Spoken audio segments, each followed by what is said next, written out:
विश्व पटल पर सफलता के नए आयाम गढ़ता भारत अगले महीने देश की राजधानी दिल्ली में G20 शिखर सम्मेलन का मेजबान बनने जा रहा है।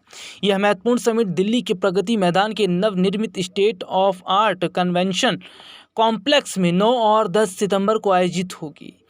भारत वसुधैव कुटुंबकम यानी एक पृथ्वी एक परिवार एक भविष्य की प्रेरणा के साथ अपनी अध्यक्षता में इस बैठक का आयोजन करने जा रहा है। वैसे तो पूरे भारत में G20 की बैठकें अलग अलग राज्यों में हुई हैं। इस बैठक के बाद भारत 1 दिसंबर 2023 को G20 देशों की आधिकारिक अध्यक्षता इंडोनेशिया से लेगा।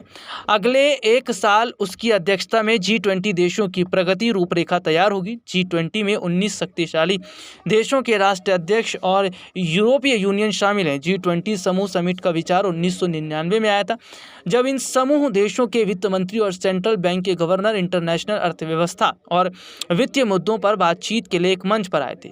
G20 में वह देश में शामिल हैं जो विश्व की आबादी का 2/3 है। विश्व व्यापार की करीब 75% हिस्सेदारी भी इन्हीं देशों के पास है। इतना ही नहीं, ग्लोबल GDP की बात करें तो इन देशों की उसमें हिस्सेदारी 85% है। सन 2007 के संकट के बाद G20 को राष्ट्राध्यक्षों और शासन अध्यक्षों के स्तर तक ले जाया गया और इसे अंतर्राष्ट्रीय आर्थिक सहयोग के लिए प्रमुख मंच का नाम दिया गया।